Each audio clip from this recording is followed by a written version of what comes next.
All right, I'm Matt Marshall. I run the Marshall Boxing Club out of Edmonton. I've been in boxing since about 2001, 2002. Started boxing, boxed for a little while, had a couple fights, started helping a little bit of coaching, started coaching more. Eventually started my own club, my own gym. Marshall Boxing Club has been around since 2012. Is that correct? Yeah. What it says on Yep. the logo there? Yeah, it's Yep. about 2012. We've had a couple national champions, many provincial champions, lots of boxers, Western Canadian champions. We now have a Canadian elite champion on Team Canada, Joshua Forey, and he's won a gold at one of the World Boxing Challenge Cups. He's now top 8 in the world, just fought in the Worlds in his first year on the team. He's only 21 years old. It's a massive accomplishment for him, massive accomplishment for our club and for Canada. And now, I've been a part-time coach for a long time. Starting in February, I'm now a full-time coach. Run the gym full-time. I love it. I feel like I'm semi-retired doing what I love. I feel pretty lucky. Yeah. And I got my boy, one of my top fighters, top prospects, Oliver Mcluskie here, but I'll let him tell you about himself. Yeah. I have 64 fights, 64th fight today. Very excited about that. I have won 3 provincials so far. Nice. And yeah, I'm really going for that national title this year. Like, I Nice. feel like I have a lot of things coming up. Yeah, like I've been boxing for about 4 years. 4 years. This is like my 4th year.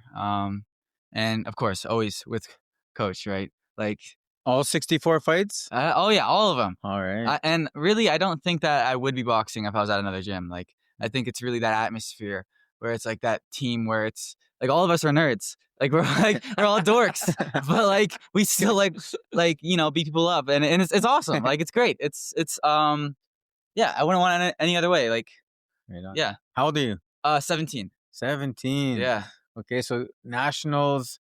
So this coming year will be your first time going to nationals? This will be my 3rd time going to Oh, nationals. third time. So okay. yeah, like I'm looking to kind of really like, what's the word? Kind of Dial in. and like Okay. execute my skills. I Like see. Yeah. I find like we have like lots of trips coming up and stuff like that. Like I think you said something about Portland. Yeah, Like yeah, like I feel like we're just really getting our feelers out this year, like, and just getting some more like diverse taste of opponents and stuff like that. Nice. Cool. Well, one of the things I wanted to chat about was okay, so for you, you're one of the top coaches in Canada, in my opinion. Appreciate and that. and I think a lot of people would agree with me. You know, you've done a lot for the sport, and just watching you coach. You know, I've actually talked about it a couple times on this podcast. When I fought Josh, one of the things I noticed was your coaching, because I could hear what you were saying to him while I was fighting him, and I was like, "Dang, that's good." I remember thinking, like, "That is good advice. That is good." And then each round, the adjustments he was making too, it was just like, I could tell the coaching and just like the connection between you two obviously is like is something completely it's in itself as well. But I guess for you, what when you went from training to doing fights yourself and then moving into coaching, like, what did that look like? Why did you want to in the first place? And did it just start out like a hobby and then kind of grew into something, or did you know you were going to turn it into something right at the beginning? Well, the transition from like fighting to being a coach, like I gotta be like, I always like to be very honest. I was not much of a fighter. Couple amateur fights spread over a couple years, not a ton of skill or potential, but I love the sport. And I meet people like that all the time, people that maybe they're not, you can tell these are not going to be international level fighters, but they really love boxing. And that's where I was at. I really loved boxing, but I didn't really have a lot of the skill, speed, tenacity, or like athletic ability. But I love the sport. I had good coaches. They were great guys. They gave me all the support they could. But because I didn't quite have what I thought other people had in the gym, like I had to make up a lot of drills for myself. I had to really be careful how I trained. When my coach would say things like, Maddie, you're not a big puncher. You're gonna need to move. You're gonna have to use that jab. I go, okay. And then I'd go and I'd kind of figure it out. I go online. I'd look what other people are doing. I'd start to develop some drills, start making sure I could assess, was I actually improving that area? And then I would kind of develop little things to help myself. And then I was able to kind of, hang with the guys in the gym, like the other fighters, and have a couple bouts, and that was good. But all those skills and drills that I kind of developed for myself, and the way I had to think about it, I had to deconstruct it. I started helping out other guys in the gym I was at the time. And, I'd be like, they'd be like, how did you do this? I'm like, well, I really improved my jab, or I really improved my movement. I did this drill. I do this drill. I'm like, oh, can you show me that? For sure. And I started working with people. And so they would start having success, and they liked it. And I started doing more and more of it. I still wanted to train myself. So like, again, like I think for a lot of people, like, even if you don't think you're going to be going to the highest levels of boxing, being part of the sport is intoxicating. Right. It's rewarding. You want to be part of it. So I still train myself, but then I'd help other people. And, my coaches were great, but even they started to notice, I was helping out quite a bit with the team. Started, going to fight cards where I wasn't fighting, just helping, and then just taking fighters. And then that developed to one day striking out on my own with this one guy. There was one kid named Dax, and me and him went out there and we made the Martial Boxing Club. It was me and him. I was the coach, he was the fighter. And really, it was my first kick at the can. I didn't know how it was going to go, but I poured everything I could into this one kid. And he is now actually he's a very successful. I think he works in investments and accounting in New York, and he's a really successful guy, and he's done fantastic for himself. But at the time, like, he was a kid, he had a lot of grit, a lot of anger, a lot of tenacity, but not the most technical. And I started, just trying to figure out, okay, how do we sharpen up his balance? He would throw overhand rights and literally like spin himself in a circle. How do we fix that? I'd have to look at it, assess that was the problem, create some kind of drill or do some sort of thing in the hand pads, work it, drill it, sharpen it, solve that problem. And then we like, okay, this is great. This is great. He's getting hit a lot by people, going to the body. But how do we do that? Okay, and do some analysis, watch some tape on other fighters, look how they would block and counter. They make someone miss and touch them upstairs. Figure out a drill to train that. Drill it, drill it, drill it. Sharpen that, iron that problem out. There we go. We got that one. And so with this one fighter, I took what I knew about training myself, did everything I could just to make this kid the best he could be. Eventually, he did become a provincial champ.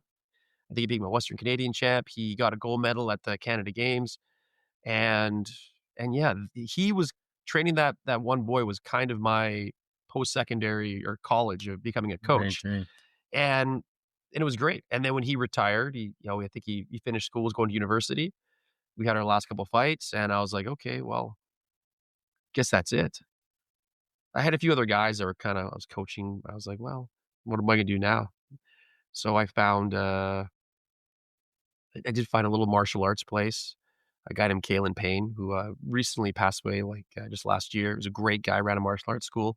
He had a little corner of his gym that he wasn't using, let me use it for free because I had no Mm. money, had, like, no students, no boxers. And, I put out some posters, made a little Facebook page. I'm thinking it had Instagram at the time. And I got, 1 or 2 boxers, people coming now and again, and it was slow. I almost kinda gave up because I was like, I had these skills I developed with Dax, which was great.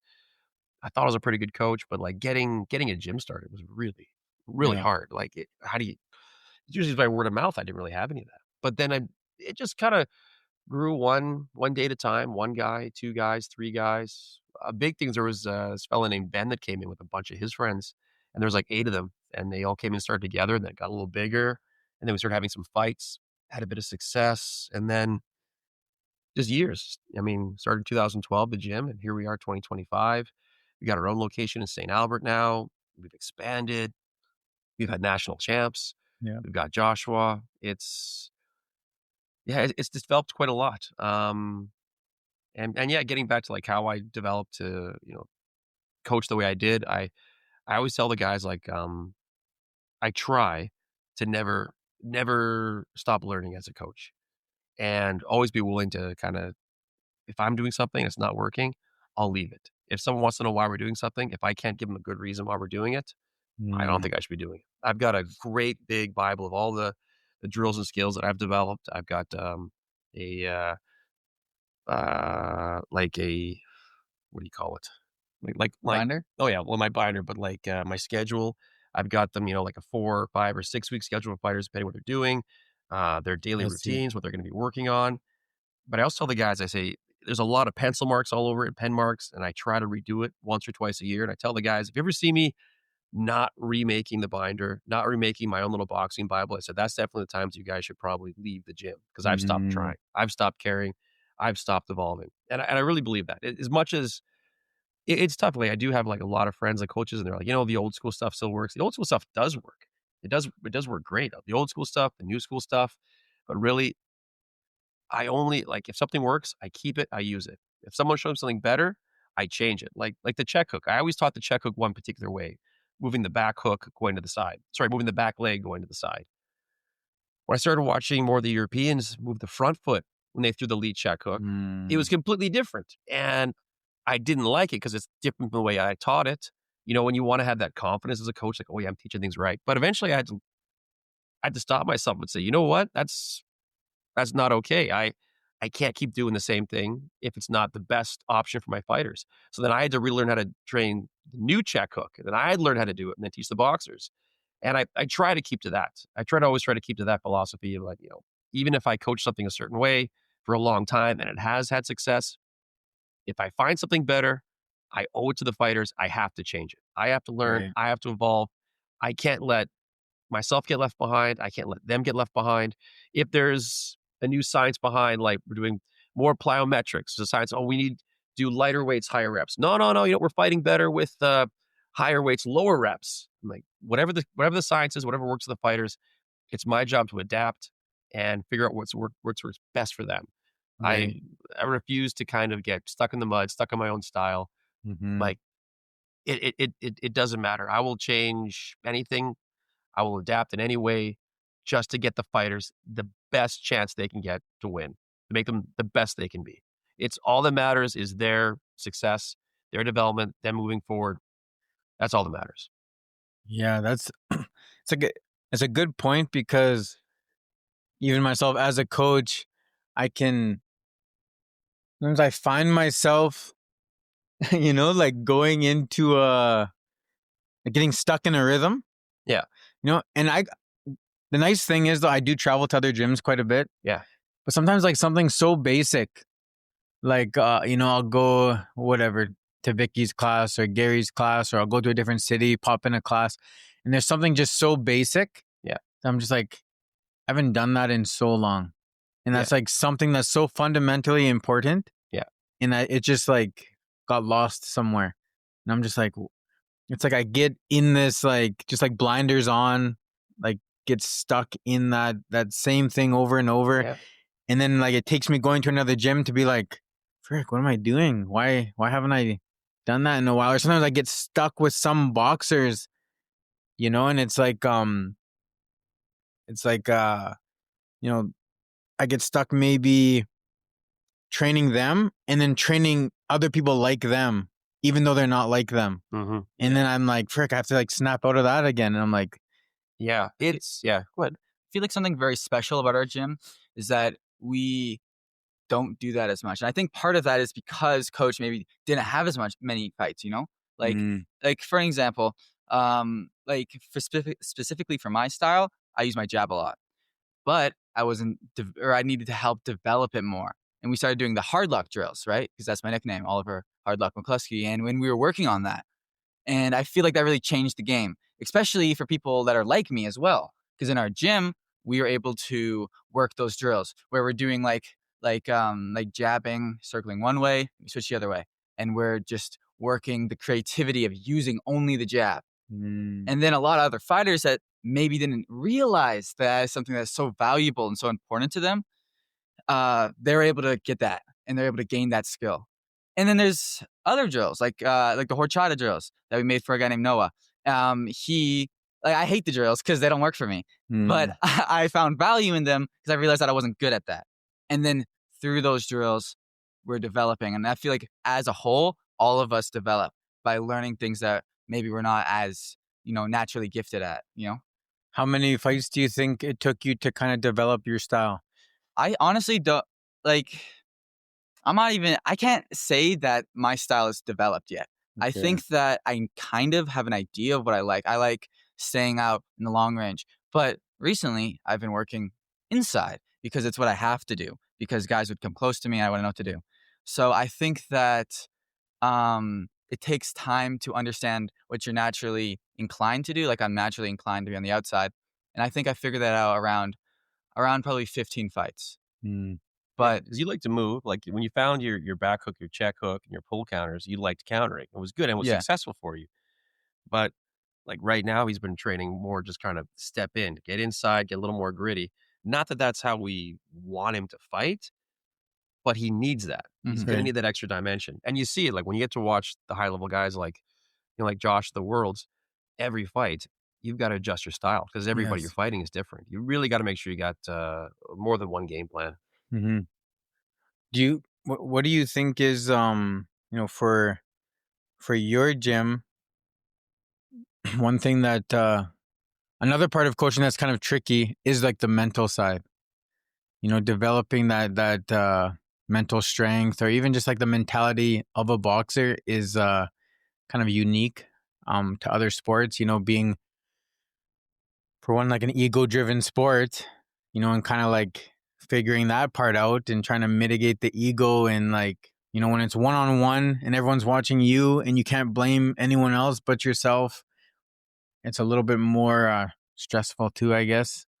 Yeah, I mean, every fighter is different when you have to talk to them 'cause everyone has their own things. Some guys are very they're the easiest ones are kids that are just nervous to get hurt, right? And you can kind of deal with that, Right. and just through experience of them fighting and coming out safely, you can go through that. But you get some guys that are so nervous about losing, or some guys that are worried about Yes. their sort of legacy is not really the right word, especially if they're young amateur boxers, but they what their dad's gonna think if they don't win. I've heard a lot of kids like, "If I lose, my dad's gonna lose his shit." And I'm like, "Really?" Mm, I mean, but that happens, right? So every kid's a little bit different. I think when the team is running, I think I'm mostly kind of like exclaiming the things you normally hear in a gym, like, "You're the best. You train with the best. You train the hardest. What you're putting in, you're gonna get out. I don't know what everyone else is doing today, but you guys are working the hardest." So I'll give them a lot of that, build up the confidence, let them know how hard they're working, start set a fire a little bit. But then afterwards, everyone needs their own kind of touch, right? If someone's on a winning streak, they're doing good. I've got to talk to them a little bit about, staying humble, keep working on what you're not good at. If someone's on a bit of a losing streak, I've got to make sure I talk to them like, hey, we're in a tough right now. You're a newly open fighter. You're gonna be having some losses here. That's okay though. But this is all part of the process. Like what I've read is that with a lot of athletes that are more process driven as opposed to results driven tend to do a lot better. Athletes that are like looking just for the wins, because especially boxing, like an amateur boxing in Canada, there might be two guys you can fight. You turn open, you're this old, you're right. this weight. There's two guys you can fight. You're the newest of the two. One guy's got 50 fights, other guy's got 30 fights, you've got 11. You're not gonna beat these guys right away. You can sit in the gym and do nothing for a year or 2, but that's not really gonna help you develop. Or you go in there, you keep fighting these guys, maybe you take the losses, but you think of it as a process and you talk to your fighter, "Okay, we're in it tough today. This is gonna be a tough fight. This guy's got a lot more experience than you, but we're gonna work on that movement. We're not gonna get pinned on the ropes. When he tries to pin you on the ropes, you're gonna make sure you check out. You're gonna make sure you step around.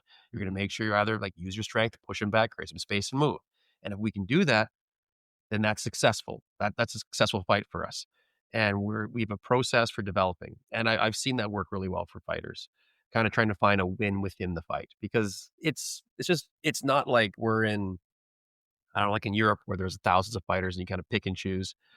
Sometimes you're stuck. And when I'm talking about this, I'm talking about mostly about young kids because that's who mostly we coach as, as amateur coaches is kids, teenagers or young adults. And there's only a couple people to fight.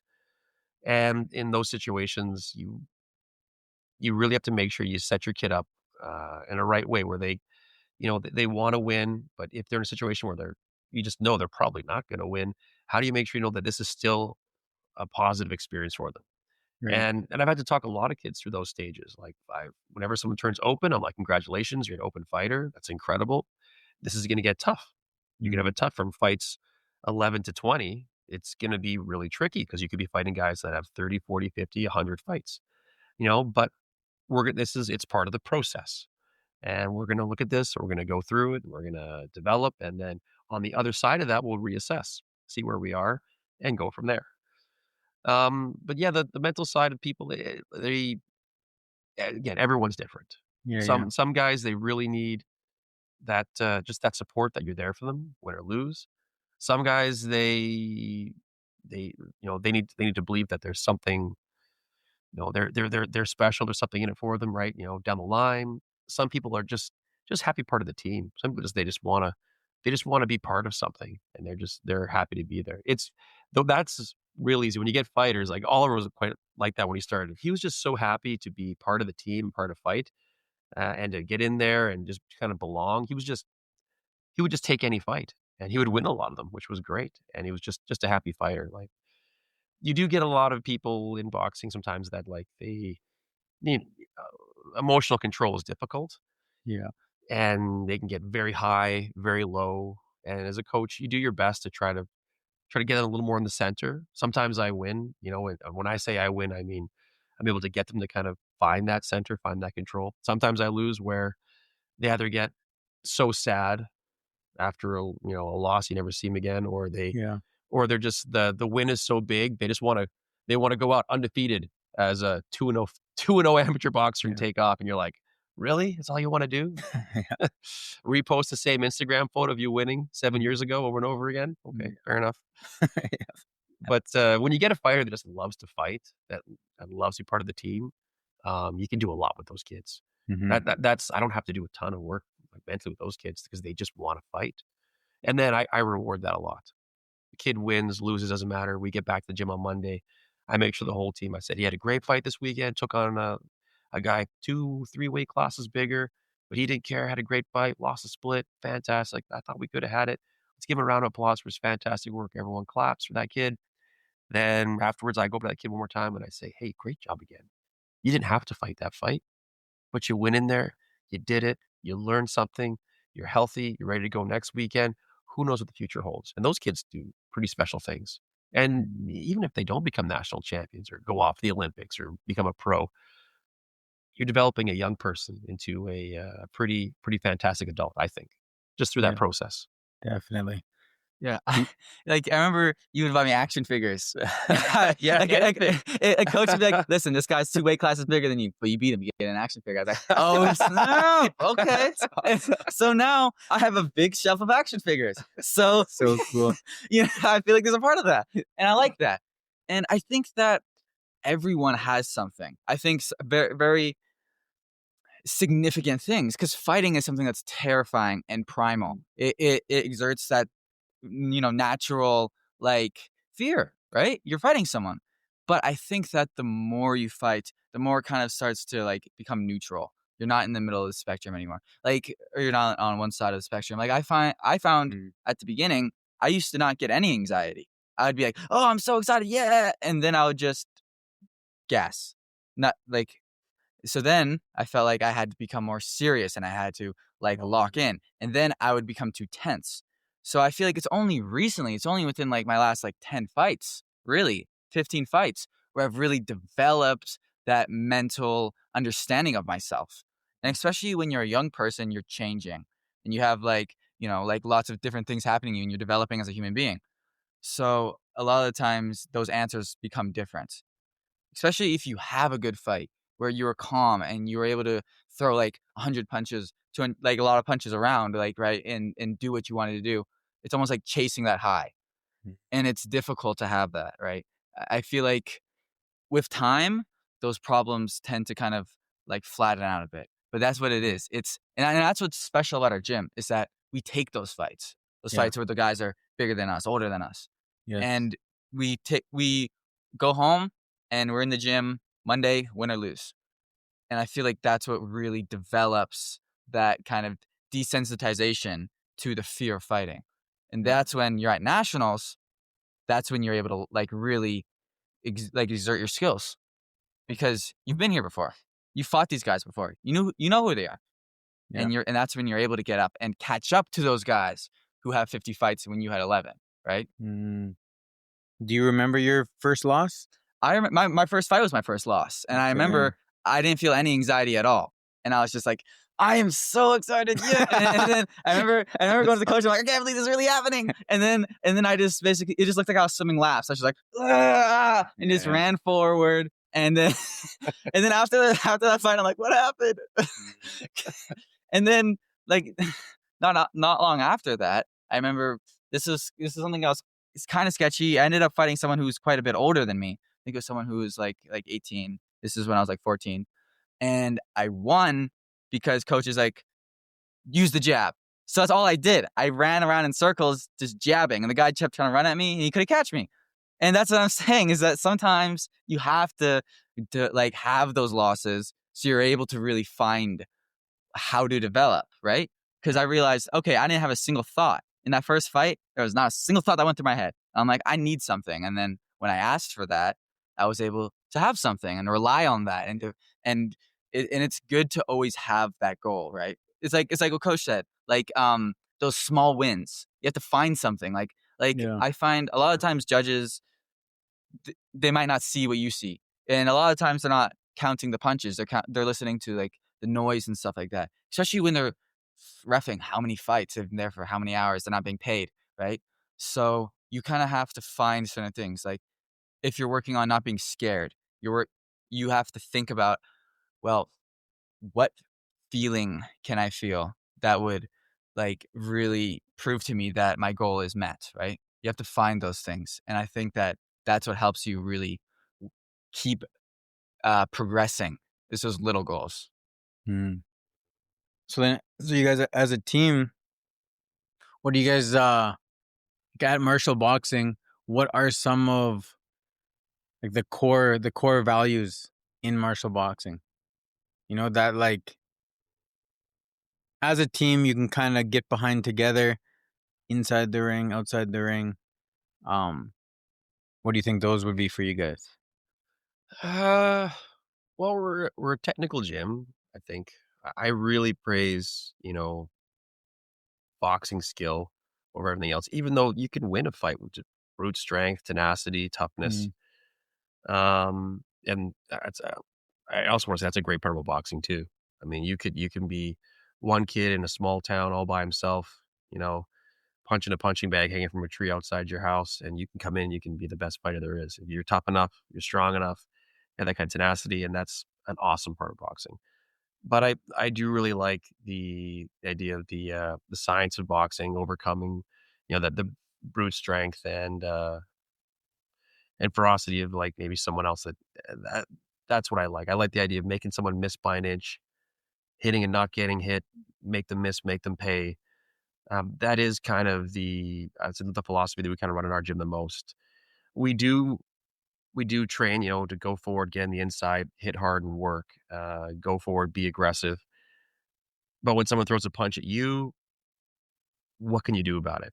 How Mm. how can you make them miss? How can you make them not wanna throw again? How can different movement negate someone else's plan? Different styles, how you can change. Yeah, and that's really fun for me. Like, that's something, like, I think I really enjoyed when I was just even boxing, was just trying to figure out how I can do different things with my body to stop someone else that might have a natural advantage over me. Like, when I was, like, very young and starting, I remember there was a guy, and I think his nickname was Mouse, and he was just a really strong boxer, about my age, but much more built, much more intimidating, and he'd come right at me. A couple of difficult sparring matches against him. I couldn't do a lot, and then someone mentioned about movement or moving off to the side when you jabbed, and then next day he came and sparred. Every time he came in, I would step to the left, get the angle, and throw the jab, catch him coming in, and then I was off the line. He had to readjust. I did that over and over and over again, and then it was win in my favor. I never saw the guy again, Mm. and I love that. I love that. I couldn't really get stronger than him. I couldn't really get faster than him, Right. but I was able to use a little bit of boxing IQ to kind of, defeat them. So, well, just sparring, but Yeah, yeah. to deal with a situation, to me, that's really intoxicating and really enjoyable, able to figure that kind of stuff out, and I still enjoy it. Like, I've been doing it for a Mhm. long time.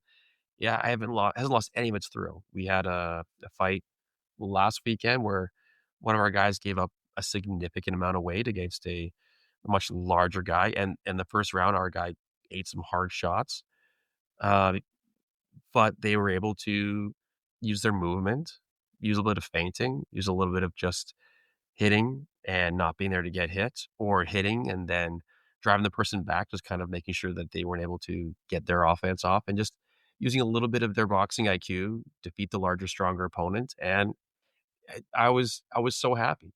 I was so Mm-hmm. happy to see my boxer be able to do that. They were really happy. That's yeah. So that's big in our gym, I think. Being able to use footwork, feints, strategy, different styles in order to get a win over someone that maybe you normally couldn't beat. That's fun. And on the highest level, when you see when Josh fought Callum Peters from Australia, uh, Callum was a come forward, in your face fighter. When Josh fought him in the Dominican, Josh kind of did hit him, but kind of stood there in the pocket and trade punches, and it was a close fight. I think we lost a split there in Australia. But then when Josh fought him again at the Worlds, Josh made him miss, touched him up, made him miss, touched Mm-hmm. him up. And then when Callum did get him cornered, Josh shut him down by walking him down, pushing him back, just not letting him get his offense off, just made Right. sure it was his time or no time, which is something we say a lot in our gym too. It's your time or no time, Mm-hmm. which could be anything from like you're hitting someone and when they want to hit you, you're moving away, to you're hitting someone and when they want to hit you, you're smothering them and shutting their work down. Whatever you can do to make sure that you're doing what you need to do and you're nullifying what they want to do.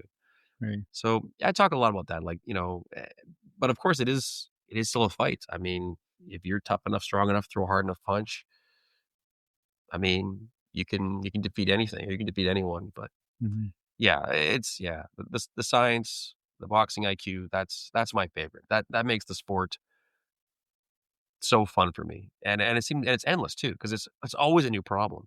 Mm-hmm. Like, I haven't run into the situation where I'm like, "Oh, yeah, I know where this one's gonna go," or I know, like, the experience I have does help, but still, it's always new fighters where I'm like, "Okay, what are we gonna do?" Like, Josh ran into, a couple of tall southpaws, the national champion from Kazakhstan and, the national champ from England, and these were tall southpaws from, at 75 kilogram, and we've had to really look at them and be like, "Okay, what are we gonna do against these counter punchers, these guys that have the height and the long arms, and moving backwards, and they know they can kinda, like, catch you, and then they can try to stall you out when you get close." And you know, I didn't look at it in terms of like, "Okay, well, we know what to do. I've got this. Come on, you know what to do. Why don't you do what you." We had to look at that and go, "Okay, we gotta create some new drills. We gotta create a new strategy. We gotta work on something new." And we did. We developed a whole bunch of different kind of combinations, a whole bunch of different kind of movements. We saw what did work, what didn't work. We talked about it. We drilled, and we're gonna keep drilling. And hopefully, next time Josh sees one of those guys, he'll take him out like he did Callum Peters from Australia. And that also is one of my favorite parts of the game Mm-hmm. is seeing a problem, seeing and problem, the other fighter. But yeah, it Yeah. is. It's a problem. And what can I do for my fighter to help them get past that problem? Right. And I love that. I mean, it's not really my job to tell people to go run or tell people to hit the bag or stay Right. on weight. Right. It's my job to look at you as my fighter and say, what do you need? What are you missing right now? What's the number one thing we got to work on right now to get you a little more successful? And then look at the problems in front of you, the people you're going to fight. Well, these are people you're going to fight. Okay. How are we going to solve this problem? How are we going to solve that problem? And uh, that doesn't feel like work. That's enjoyable for me. That's just playing chess and loving every second of it. When I the thing that came to mind for me, so when I fought Josh, he's the smallest fighter I've ever fought. Hmm. I came down as much as I could. He came up as much as he could. And it's also the only fight I've ever had an 8 count in. So the smallest boxer I've ever fought is the one who rang me the hardest. And it was just like what you said, like you guys just figured it out and hit me good. Yeah, I'm trying to think. That was a good fight. That was I think it was early in the season, wasn't it? I think it was Yeah. one of his. He had that one and one more before he won his national title. Yeah, it was before nationals. Yeah, But yeah, same thing. Like we knew we're like, okay, we got a guy that is strong, It was actually this hit the card shot. last year. Yeah, yeah, and just try to figure it out. Distance, and I mean, and I also don't want to overplay my hand in this. I mean, Josh is an incredible fighter. Yeah, I yeah, yeah. mean, like it's easy as a coach when you have a fighter like Josh to be like, oh yeah, I told him to do that. I'm the one that said punch. But really, they're in there doing the job. Right. But yeah, you just try to give them the best advice you can. Like, yeah, I remember. I think it was Silvio Fex told me like one of the hardest things is that as a coach is to not watch your fighter, but because you get so proud, you want to watch your kid, but really you got to be watching the other guy. You should be watching the guy all the time. Mm, When your guy throws a jab, what do they do? Do they catch? Do they duck? Do they slip? Do they step back? Do they close their eyes? What do they do? Do they throw back? When you throw, they throw immediately. Same time? Do they move and then throw? I mean, and just you got to kind of slowly watch what they do. And then you kind of build a scenario in your head. And then you got to communicate that to your fighter either during the round or in between. And just little bits too. You can only give your fighter so much in a fight. I mean, in a fight, there's so much happening, right? When I help coach other coaches in our gym or from other places, I always say like when you're giving information during a fight, very clear, very short, very doable. Never yell to your fighter something they can't do. If your fighter is mm, not super aggressive, you can't yell at them, stand in the pocket and throw 20. right. It's not really going to work good. If your boxer is kind of like, a fighter, a grittier fighter, inside fighter, you can't yell at them, dance on the outside and dangle that jab. I mean, you can't yell something they can't do. Right, That right, that would, right. that would be that would be bad coaching or bad cornering. Because there is coaching, at the gym and then cornering in the fight, which are different things, right? But when you're cornering someone, you got to make sure you have someone something they can do. And the information's got to be concise. It's got to be quick, concise, doable. And even in the in between rounds, like I try not to. I like do this a long time. Coaches, we can still get excited. Try not to yell just a whole bunch of information at the fighters. I try to get them in the corner, 20 seconds of breathe, and here's some water. How you doing? And then 20 seconds of just like, can you land this shot? Like the right hand is working. Can you keep going? Or they're throwing their overhand. Keep your lead hand up. Keep it right here and counter. Like maybe 1, 2 pieces of information, and then just like breathe. You got this. Clear your mind. Get back out there. Mm, I think people underestimate the nuance in cornering. Like people think, oh yeah, you just tell them stuff. But as a fighter, I've been cornered by many people, right? Like depending if we're going somewhere, right, and coach isn't able to come, stuff like that. And a lot of people, they'll tell you nothing. They'll just be looking at you like, okay, yeah. okay, you're doing this. Like I had this Irish guy corner me one time, and and so okay, I don't know because the guy. He was from the same gym as the guy I was fighting. So I couldn't tell if he was messing with me or not. Mm, Because he's like, okay, yeah, you got to smack him in the face. Good on you. You got to smack him in the face again. And then he's like, use that overhand. And I'm like, the guy is tiny. What are we talking about? Use the overhand. Like, stuff like that. Or, like, if you have other fighters corner you, like, you could tell. Like, actually, almost that exact same thing happened where this guy named Seth cornered me. And he was like, okay, you're a car driving through the rain. I'm like, what does that even mean? Because he meant to say, like, you're dancing through the raindrops, but you're a car driving through the rain. All right, whatever. And then I'm fighting this little inside fighter, and he's like, throw the overhand. So I throw it, and I just get clocked. Like, yeah. and in the clip, like, I remember watching that, and I'm like, damn, I just got, like, slapped so hard. Like, and you just see it on his face, like, damn, shouldn't have said that.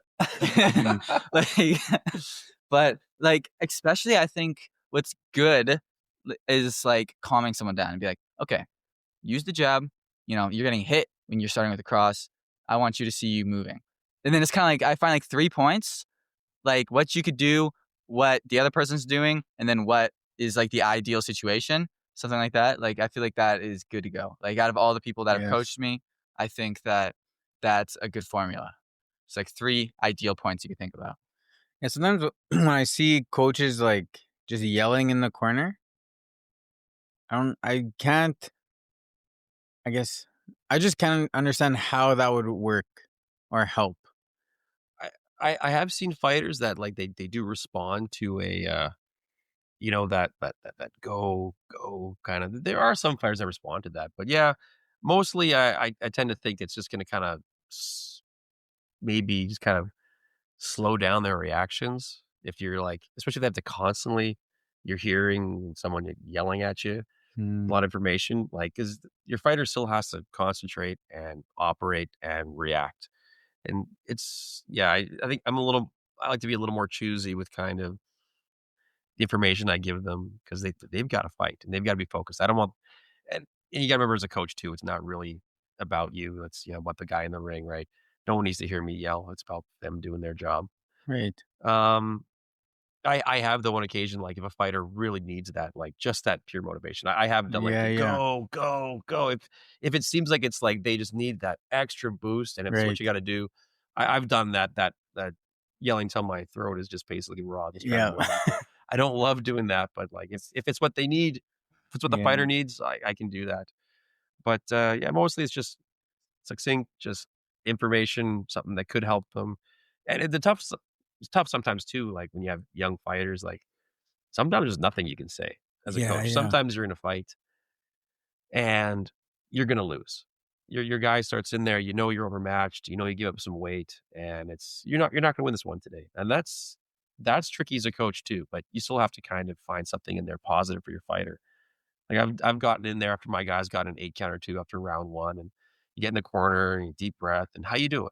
And they're like, you know, they're not doing good, right? You say, "You know what? We're just gonna take this round, and we're gonna keep our hands up, we're gonna breathe, and we're gonna take this round to see if we can learn how to settle ourselves after, you know, after a rough round." Like, that's it. We're gonna see how calm we can be. Like, "What should I throw? What should I do?" Just trust yourself, but really just try to settle in. See if you can have a rough round and see if we can get back to being calm again, which is an important thing to Mm, learn because it's gonna happen.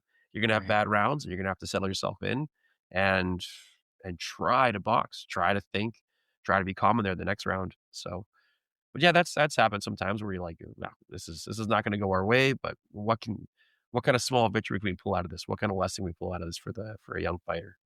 Yeah, I like the way you talk about boxing because I think like I have a similar view of it. Mm, And what I see, like I see people look at boxing like completely differently than other sports, whereas I don't think that's always a great idea. Like, like like if you played on a basketball team and somebody told you, okay, we're gonna wait till you're really really good, and then we're gonna play our first game, Hmm. and it might take 2 years, it might take 3 years.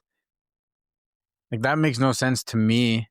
It's like you have to go out and see if what you're practicing is working, come back, train again, go back out, play another game. And like every other sport, people have lost, and they have a bunch of losses and then they come and they figure it out. And I think that's how boxing should be. But a lot of people are like, oh, I have to wait for years. And the way amateur is, you can find somebody else who's been training for 3 months, who's been training for 6 months, who's been training for 8 months. I don't really understand that, like, wait till you're completely ready. It's the ego. Sorry, it's the ego inside of it. I think that on a basketball team, you guys lose. Well, the team lost.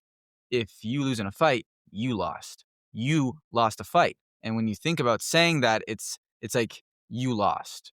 You're not a winner. And it's kind of like, especially like in the professionals, right?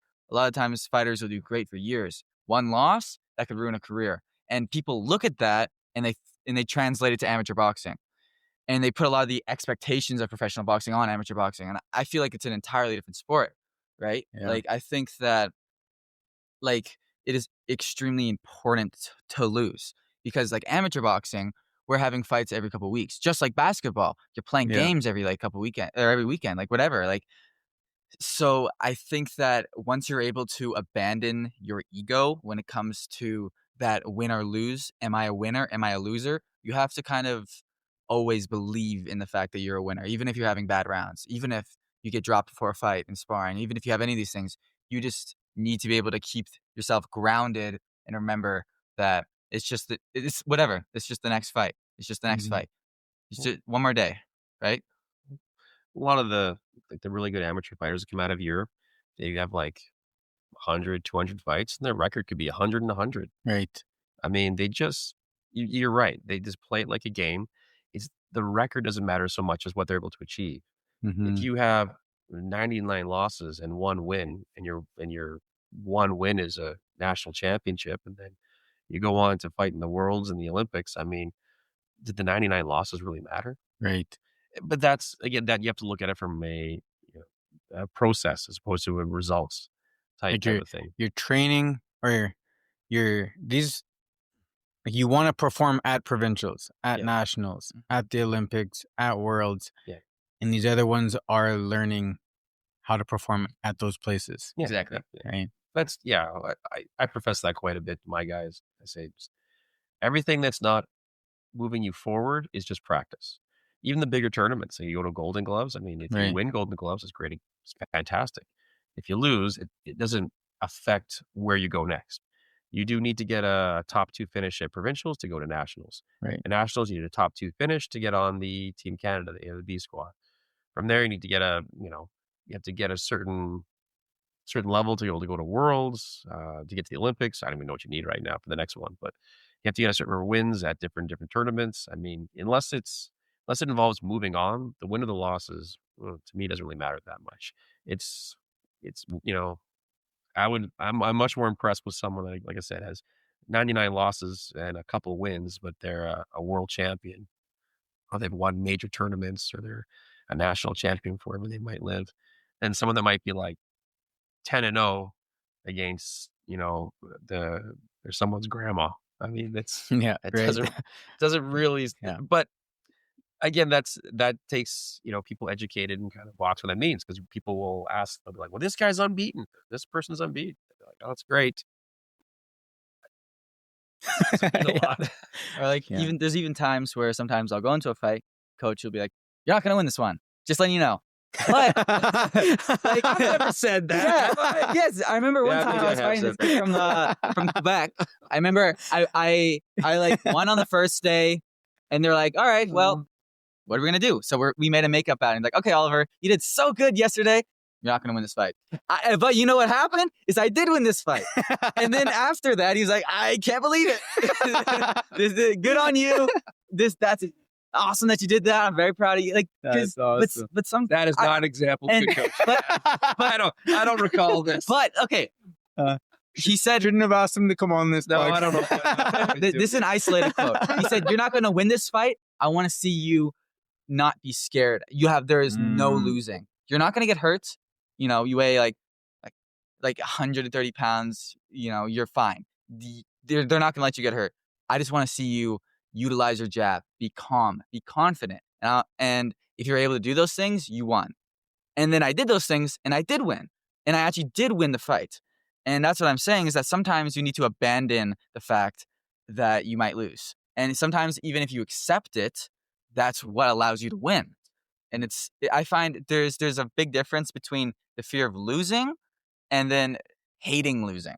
You need to Right, hate right. losing because you love to win, not, fight out of desperation. Because then those punches are just, really, you're not punching the person to hurt them. You're punching so they don't hurt you, right? And then there's a very different execution about that. And I think that, like, especially like your opponent, when you fight someone, especially when you get up to those higher levels, you could feel like their emotions. And like, I feel like, especially like if I hit someone, I could tell how that makes them feel. And like, you see them wince, you see them look away, and then that's your moment. But you have to remember your body language is shown as well. So if you get hit and you look away, and if you're scared or you're throwing out a desperation, it's apparent to that other person. And I feel like it's very important to keep conscious of that and work on yourself mentally. That is something I did say. I'll give you that. I tell the guys, hate to lose, don't be afraid to lose. Yeah. Right. 'Cause if you're afraid to lose, you won't take risks. If you don't take risks, you're not going to really go anywhere. And a lot of our best boxers have taken big risks in fights against guys. They're not going to win. And yeah, if you don't win, someone will always kind of, they'll jeer you, or they can get a little, talk a little smack or whatever. But I'm like, I say honestly, stick with your team, stick with your friends. Right. What they think is the only thing that matters. Don't be afraid to lose. Don't be afraid to put yourself on the line there for possibly getting an L. But hate to lose. You should hate losing. You should never Mhm. be okay with losing. We don't want to lose, but don't be afraid. Right. Take the risk, get in there, go for it, and do everything you can to win every time. Mhm. So So for sorry, I need to get my water bottle. um for you as a coach, uh I guess just from like a coaching perspective, what does success look like to you? Uh, Like a success, like for you to say personally, I was successful. well, when I started boxing, or sorry, when I started coaching, I think it was, I wanted a provincial champion, and then you get a provincial champion, that feels really good. And that's like, okay, all right, I want to try to get a national champion, and then you Mm, get a couple of youth and junior national champions. It's like that's pretty cool. I got a youth and junior national champion. Then it's like, you know what? I want to try to get an elite national champion, someone on the Team Canada, and then you work towards that. You get that. And then it keeps going. I want to get someone to fight in the Worlds, get a medal at the Worlds, get a gold at the Worlds, try to get mm, a fight in Pan Am, Commonwealth, get a medal, get a gold, hopefully go to the Olympics, become an Olympian, get a medal. So no matter where I end up, I'll always want a little bit more. And I think any good coach or any good fighter should do that. Whatever, set a goal, try to achieve it and keep going. Right now, like I've had junior and youth and elite national champions, people on Team Canada that have fought for Canada. I've had fighters win gold medals and win at international tournaments, world boxing tournaments. Now had a fighter finish top 8 in the worlds. And to me, I mean, that's amazing. And I'm going to stay hungry. And I think once Josh or some other fighters are done with the amateurs, they're going to turn pro, and then I'll have the same kind of outlook. Like, I want my guy to win a regional title, win right. a Canadian title, try to get a WBC title, see if they can, get a unified title, see if they can be a pound for pound, right? Whatever we achieve, I'll always try to set a goal one higher. And as a coach, I'll Mhm. do that until basically I drop dead at whatever age I am in the gym holding pads. Is it okay? But Does it frustrate you a little bit that you can't be over there in his corner on uh those on the national level, Uh, international on the level? international level, no, not really. A lot of folks who ask me that, they're like, "You should be out." The Team Canada coaches are exceptional, Nice. and it just doesn't. It's not feasible for everybody from every nation. All their fighters have their own personal coaches. Right. It would be amazing to corner Josh on the international one, but it just can't happen. Like you can't have every country, every fighter, personal coaches. You have to have a delegation from each country, and Team Canada's coaches are excellent. They've done right by Josh, and he's like we trust them. They're fantastic coaches. I think as a we're lucky to have those guys. They do really do work hard, and they really care about boxers from all across the nation. And that's maybe not been the hasn't been like that maybe forever, but like in Josh's term there on Team Canada, they really care about the fighters from every province, every city right across Canada, which is really good. But yeah, I'd love to be there. I got to go help out a bit when he was in the Dominican for the Independence Cup. Um, but but yeah, I'm okay with that. But going back to say like what success means for me as a coach, all those things I mentioned, always wanting a bit more. That's the hunger and the competitiveness I have as a coach, as a person. But as for success, I feel successful when I go to the gym and I see people progress at any level. Like someone at the high level, like say Josh or other, someone like junior or youth national champions I've had, or provincial champions I've had, or just guys that have just turned open, or novice fighters to someone's first fight. I still love working with all these people, all these kids. And when I see someone come into my gym, they've got an idea, or maybe they don't think they can be a fighter, but you're able to take that person and you train them and you believe in them and they start believing in themselves and they fight and they win and they do something they never thought they could. That feels like success to me. And I don't think I'll ever get tired of that. Um, it is great having a high level fighter, and I think we'll keep having more. I think we've got a strong system, strong curriculum in our gym. But just from the youngest kids, like we've got a kid here tonight having his first fight, just that journey. Oliver's still a young youth fighter. I mean, he's fighting co-main or main event tonight. It the feeling is the same. If you take these kids, you set a goal in front of them that maybe they didn't think they could do, and they achieve it. That feels like success for me. That's me. I'm being a successful coach, taking these kids and helping them achieve what they want or what they never even knew they could do. It's that makes me feel successful. If Josh comes back with a gold medal from the Olympics, that'll feel amazing, and there'll be accolades, and even right now, like from what he's done, I get a lot of pats in the back, and that feels amazing. But like when Josh just won a regional fight, or just did something, we won his first junior title. After dealing with what he was dealing with in his day-to-day life, that felt amazing. That felt like success. Mhm. Just taking someone from point A to point B, that is how I measure success as a coach. Can you take someone that maybe is not a talented fighter, not a talented athlete? Can you take a kid that doesn't have confidence, doesn't have strength, and can you build that in them and turn them into someone where even they're surprised what they can do? That's success. That's the mark of a good coach, I think. It's not what can you do with the best athlete in the room. It's what can you do with that scared, timid kid that most people wouldn't even give a shot. If you can take that kid and make them a fighter, that's success. That's a successful coach. That's awesome. That's really well said. And I I really do think you should be extremely proud of yourself for everything you've done, what Nice, you've man. created, and you've always been very genuine. Like you're one of the coaches I'm always excited to come shake your hand, chat a little bit, pick your brain a little bit, and you've always just been kind and humble, and it's really nice to see, you know. In a in a like an ego driven sport where even the coaches have egos, Yeah, yeah. and there's a lot of fighting between Oh, yeah. to see how you represent yourself. It's really really cool. It's yeah, and it is fun. Like I can't I can't deny I still like to win. I Oh love yeah, to win. heck I love it yeah. when my guys win. I still tell my guys in the gym like you're in the best club, you're the best fighters. But I also think every club should say that. Yeah. Every club should know that they are the best club. Yes. Every fighter, them and their coach, they're the best team, and we should all think that. Hmm. And it's fun to compete against each other. It can be such a great sport, Yeah. boxing. I love that it's growing right now. I love that Me it's getting too. more popular. I love that younger kids are getting into it. I love that boxing's on Netflix. I mean, Yes. Me it's too. great. This is a Yeah. great time to be involved in boxing, Yeah. and yeah, it's a sport that can grow a human being I- like nothing else can. It's just fighting is so primal, so terrifying, and what you have to do to overcome that fear, that anxiety, the work you have to do, and it's so honest. Whatever you do in the gym, it's gonna come out in the fight.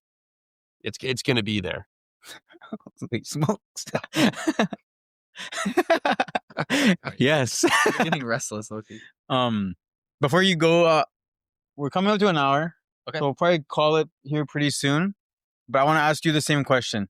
Uh for you, what is success in boxing to you? And like even thinking long term, amateur, what you want to do there, if you want to move on after that, like or maybe you want to use boxing to get you somewhere else, like what is success in boxing for you? I think that success isn't exactly defined by the titles that I have. I think that that ideology is very like damaging because when you get that national title, when you get that Olympic title, whatever, like you get these accolades, you're not going to feel any different. So really, if you think about it, where that success is in the development of yourself. I see Mm. myself get better every day. And sometimes in sparring, I'll see that I'm doing a skill that I wanted to do so bad. And it's happening naturally. I'm not trying to do it. Right. And I find a lot of happiness from especially coaching other fighters. Like in our gym, Like I'll help with like the youth classes and stuff like that, and the classes before the fighters.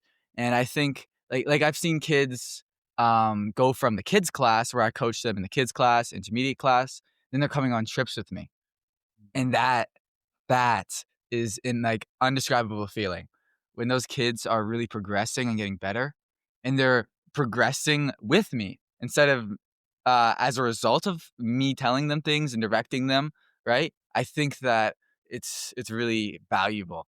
But if I could pick something, I would say that I want that national title.